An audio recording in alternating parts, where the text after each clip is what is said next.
C-Topher Central. It's the place to be. Woo! Yes! Here we go. It happened. We're here. We're here. Yup. Let the joy sink in. Let the joy simmer through your soul. We have finally arrived at the start of the finish line. We made the podcast happen. Yes. Yes, it has happened. It is happening right now. I am so happy to be here. I'm so very happy to be here. It's here. The time has come. C-Topher Central. It now exists. It is a real podcast. It is no longer just my words. I'm starting a podcast. I'm starting a podcast. You better watch out. The podcast is coming. No, no, no, no, no, no, no, no, no, no, no, no, no, no, no. It is here. You have clicked on my podcast and you are listening to my voice as we speak. Now I know what you're thinking. Who is this guy? Who is this guy at all? Like I don't know who this guy is. It's just some random kid, right? Right. Well, let me tell you something. Today, for this first episode, I figured it'd be best before I get into all the fun, awesome topics. Not to say that this episode won't be a fun, awesome topic, but before I get into the fun stuff, I figured we all start on the same foundation, which would be me. So, I'm going to talk about myself for this first episode. Nothing too crazy, just a simple overview. And I might delve into some more nitty-gritty topics as to why this podcast exists, some of the process of getting things started, the little ice-breaking information, and I might just go ahead and share some interesting little memories. Yeah, kick it off that way. I'll just have some fun little stories to tell you, and then the fun can truly begin. But for now, let's get started. My name is not C-Topher, no. It's actually Christopher. My name is Christopher Thomas Moore. That is the whole thing. And this is my first time doing a podcast. It's a new experience for me. To be honest, a little nerve-wracking sitting here in a room talking to you, but you're not there, but I know you're there, but you're not really there. It's a weird feeling, but I'm sure I'll get used to it. Everybody gets used to it. That's what all the content creators do. They get used to it, and then they do it effortlessly. Anywho, this podcast, there isn't really a topic. There's no specific general genre of anything. It's really just me talking about things that I think about. As I like to say, I'm just a boy with an opinion. And you're going to hear my opinion. And if you don't want to, too bad. That's what you're going to be hearing. And I might share a short story here and there. Perhaps I experienced something and I just want to talk about it here. Or maybe I have some advice that I came across in my experience of living. It happens. So whatever happens, it happens, basically. And I hope you enjoy. I hope that this place kind of serves as a relaxing environment for you. Perhaps you're doing your homework. Perhaps you're not doing your homework. Perhaps you're reading a book. Perhaps you're eating dinner. Perhaps you're going on a jungle safari and you're tired of hearing the birds and the crickets around you and you want to feel like someone's next to you. I got you for every single one of those scenarios because that is my objective. Or maybe you're going to bed. Honestly, I might get loud at some points, so maybe you might want to turn me down. But, yeah, sleep. I can be boring. I can be exciting. I can be all the things. I will be all the things at certain points. At some point, I will be all of the things. But, hey, it's just me talking. And, yeah. Now, as for getting this podcast up and running, that was a very interesting process. It all began many years ago. No, it didn't. It did. Yes, it did. It began a long time ago. I wanted to start a YouTube channel and just a lot of other things involving like film or videos and, little entertainment thingy snippets, whatever. But I didn't know how. I really didn't. I didn't know where to start. I didn't know the process. I didn't know how much it would cost in terms of like equipment and logistical matters. I didn't know if it'd be worth my time, if I would get bored, if I'd be too busy. But I thought about it and I realized that I don't care. So I'm going to try it. And so, yep, years ago. Yep, it was years ago. So I started working on some little things, jotted down some ideas for what I could talk about on a YouTube channel or just do in general. I tried to make a short story. That didn't work out. But I did make a little a skit. I made a skit video. It's called The Top Hat Bandit, which I'll get into later in this episode. But I made a little skit. It was really fun. I lost it, sadly. I lost the data. But I made the skit, and that's all that matters. I remember it. The people who I showed it to, if I bring it up, I'm sure they'll remember it. So I accomplished my goal in the sense that I brought entertainment to people. And that was a nice feeling. And I figured I need to do this more, and I need to do it more efficiently and consistently. But how do I do that?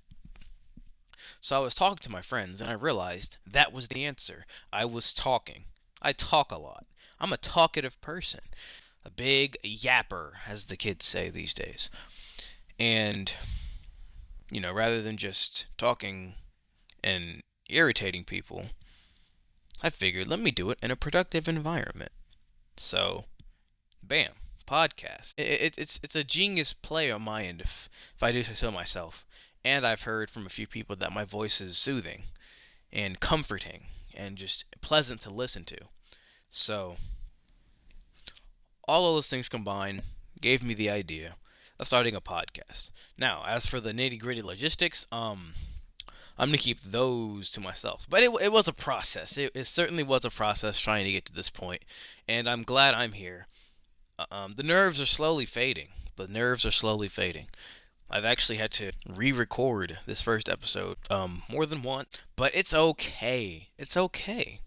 It's okay because I know that this is not going to be the best. I may not be the next Markiplier. I may not be Game Theory, Matt Pat. I may not be the next Matt Pat either, but I'm going to be me. And I will rise and go upon my own path and my own journey to get to where I need to go.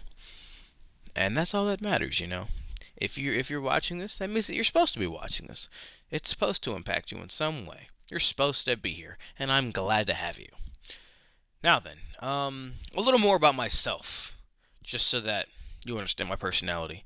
I'm a pretty chill dude in general. At least I like to think so. I can get excitable at moments, but overall, I'm not all that aggressive. I like top hats, my favorite kind of hats. Although I am in general a hat guy. I have top hats. I think I have 4. Nope, I have 3. I have 3 top hats, a few baseball caps, a bucket hat, some crocheted hats, one of those winter hats with the little poofy balls on top, little poof thingy. Yeah, one of those hats. And I also have a raccoon skin hat. I think they're called like pioneer hats or something like that. I have one of those. So I love hats, and I will wear all of them shamelessly in public. I mainly wear the top hat though.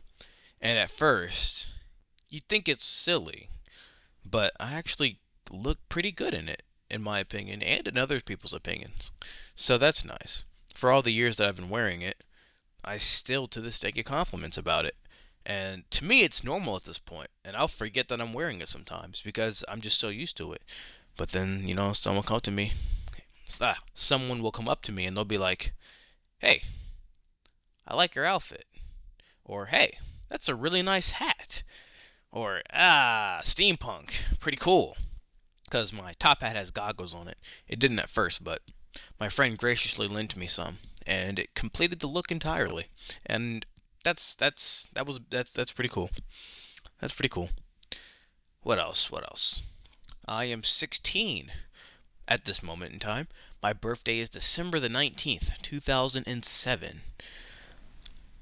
Um, let's see what else. What else? I'm a pretty academic fellow. I spend a lot of my time in school activities, and in terms of extracurriculars, I love theater. I wouldn't even call it an extracurricular, though I do perform in anything performing at my school. I'm a part of show choir. Yeah, show choir. I'm going to have several episodes about show choir in the future, just a heads up. But yeah, I'm in show choir, and that's, I think, all encompassing: acting, singing, dancing, all of it in one thing. So I love all. I love all. I love singing. I love dancing. I love acting. I think I like acting the most. It's fun to portray different characters. And um, I play some instruments. If you ask me to like play you a song, I probably couldn't. But I have a ukulele over yonder. Um, I have a piano. I have a harmonica that I can play just a little snippet at the beginning of Piano Man on, where it's like do do do do. That's not even how it goes. Never mind. But I can play that a little bit. Um, and there's something else that I can do. Let's see, piano, ukulele. Whatever. So that's that's me. That's me. That's me so far. I can't think of much else. Now, next topic. Hmm. Memory. There we go. I'm gonna share with you a little fun story. A fun little story about my past. Sometimes I'm gonna have some episodes where it's nothing like a topic. For example, like plants. I may just talk about plants for an episode and that should be the topic. But sometimes I may have stories to tell. I said this earlier. So these stories could be stories about my life, and I'm just kind of reminiscing. Or it could be a made up story, like a little fantasy tale of, I don't know, a tree trying to embark, no pun intended, across the country to, I don't know, talk to another tree because these trees are not trees, but people under the spell of magic because the evil sorceress um, Jennifer Jennifer, there we go, Jennifer, the evil, didn't like either of these tree people. So yeah, stuff like that, stuff like that. It could just be whatever, and we're gonna deal with it because that's what I'm gonna do. So have fun with that. I might even do little videos of something. I might go on a run, and then bam, we're talking on a run. I might not be on a run. I might be in my room again, just, I don't know, solving a Rubik's cube, which I can do that. All these things come to mind now that I'm over the segment. But either way, um, I might just do whatever. So it's gonna be very flexible, very fluid kind of system here. I don't even have a script. I'm sure you figured that out by the amount of ums and pauses. But yeah, we go with the flow around here. We're just chilling. We're just chilling. Maybe even one day I could expand beyond current realms of what I'm doing. I might have a stream. I might do more skits. I might do more skits. I might play one of these instruments I've mentioned before and do something. Like, we just don't know. I don't even know. All I have is a pencil, a notepad, and um that's it. A pencil and a notepad. I do have episode 2 ready, but I'm not going into depth about that. So, anyway, before I got distracted, which will happen a lot, I was sharing a fun memory of the past. Let's see, which memory shall we share? I should have thought of this before I started recording, but we're here now. Um, I'm gonna talk about the time many, many years ago when I went fishing. Yes, I went fishing with my cousins and my grandfather. See, this was the first time, to my recollection, that I went fishing. And I saw it on TV. You throw a little cast out into the water, and then you wait for like 30 seconds, and then, oh, he's reeling in. Oh, we got a big one. When they're reeling it in, and they're reeling it in, and they're reeling it in. And then they get like a giant tuna fish, and then they're taking a picture, holding it upside down. Woohoo! I caught this fish, and then make like $1 billion, right? That was my conception of fishing. So I was quite excited. I go down to the lake behind his house with my two cousins. They are both older than me, and I'm sure their perception of fishing wasn't as skewed as mine was, but everybody's out there fishing, and they catch fish. Both of them. They both catch some catfish and some other fish. That's all that matters is they caught the fish. Me, well, first of all, my hook got snagged twice, so I only had two chances of catching anything out there, and both chances I caught driftwood. That's it. I just caught driftwood both times. They over here catching buckets of fish. Okay, it wasn't a bucket, but like all of their fish plus my grandfather's fish combined was able to fill up a small little thingy. I caught driftwood. I was very sad that day as I realized two things. Number one, fishing is not the woohoo, I'm rich sport that I thought it was.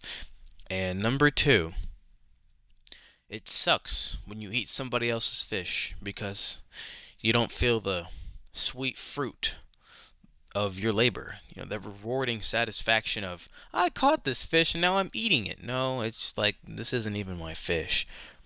And for those who love catfish in particular, and this hurts to hear this story, I'm very sorry.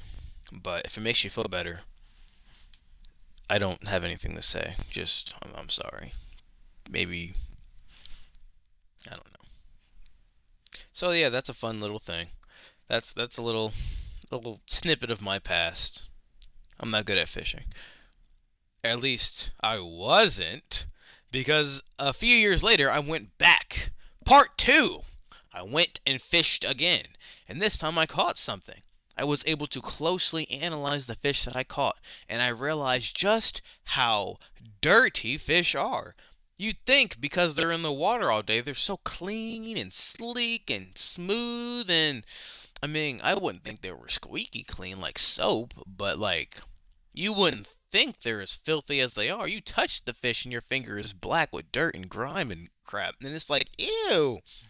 They're all slimy, and it's like, I can't breathe, I can't breathe. And then I was like, well, why can't we just hold the gills open? And anyway, so I caught a fish. That was pretty cool. We cooked it. I ate it. I was so happy because I finally succeeded. It was like, yes, I caught the fish. This is my fish. I'm eating my fish, and I don't even like how it tasted. But it's okay. So, in the end, um, I was gonna make a fish pun, but it didn't come to mind. But trust me, there will be a lot of puns on my podcast. There will be several puns, um, jokes, mostly dad jokes, witty humor, and corniness. A lot of corniness. Just a lot of corniness, but that's okay because that's just who I am, and that's what's gonna happen. Like it or not, too bad. Alrighty then. Let's see. I think another important thing to discuss would be logistics. Boo! No, no, no, no, no, no, no. This should be yay! Because if I ever get axed, ooh, that was a really great first episode. When's the next one coming out? First of all, thank you. I'm glad you liked this episode. Second of all, here's your answer. I don't know. Remember, we're going with the flow here, and depending upon how I feel and the general convenience of life, and also how long it takes to record an episode, that will dictate when the next one comes out. As I said earlier, I already have a plan for the next one, but It just depends on how I'm feeling. And sometimes it takes a minute for me to come up with an idea that would be worthy of an episode, you know? Because sometimes you think about, what's the word? Philosophy, yeah. Philosophical things like the meaning of life or why humans exist. And I guess that's the same thing twice. But you have these kind of thoughts, and then it's like, but is it worth a 30-minute episode? And then the answer is no. So then you just have to insert it into the next episode. So there will be a lot of, there's going to be some, there might be a gap or two in terms of upload schedule. So the best thing I can tell you is just keep me in mind. You know, these are the early days. This episode wasn't too flushed out in the sense of it's not going to be like this every time. You know, there's going to be some more structure to the future episodes. There's going to be more um, details with certain topics. Because there will be some topics, you know, every episode will have a topic, but there's no general topic. So the next episode will be much more organized. I'll probably speak a little bit slower, you know, get the nervous energy out of my system beforehand. And yeah, while it's in my head, I'm going to rattle off some more information about myself because I know you were thinking it, you just couldn't live without it. And I understand. I understand. That's why I'm here. Going back to what I said earlier, I can solve a Rubik's Cube, right? I can solve a 1 by 1, no shocker right there. Number 2, I can solve a 2 by 2. I mean number 2. Anyway, I can solve a 2 by 2. I can solve a 3 by 3, which is the typical Rubik's Cube that you would imagine in your head. And I can also solve a 4 by 4. By the end of my junior year, by the end of my junior year in high school, I plan to be able to solve a 5 by 5 Rubik's Cube. And on top of that, I also plan on being able to juggle 5 balls at once. I can also juggle, which is pretty cool. I've been working on juggling since I was, how old was I? Since I was like 5 or something like that. Really, really young. Because it was just really cool looking to me, you know, seeing the balls fly through the air and it's like, ooh, circus, clown, mesmerizing. I want to be able to do that. And it's entertaining. So I learned, started with 2, and then I had to make an epiphany. Because getting 3 down for me was a very, very, very difficult challenge. You have to start with just having 3 in your hand, and you have to learn just to catch them. Not even juggle. You start with just catching. And once you learn how to throw all 3 and catch them and not flop on the ground, then you're ready. Well, you're not ready, but like you're on your way ready. And so I practiced the throwing and the catching and the throwing and the catching. And I got to a place where I was really good at that. That step only, just the throwing and the catching. And one day, I remember it like it was yesterday. I was downstairs in my living room, you know, throwing and catching, throwing and catching. And as I was catching it, I said to myself, why did I stop? I should just keep throwing it. And so before I caught it, I guess I had to catch it first, but once I caught it, I just immediately threw it back into the air, and I looped the cycle twice. Instead of it was a throwing and then catching, and then throwing and then catching, it was a throw, catch, and then stop. And that blew my mind. It blew my freaking mind. I started running around the house, because that was juggling. I essentially juggled. I essentially did it. And so, I just kept practicing that.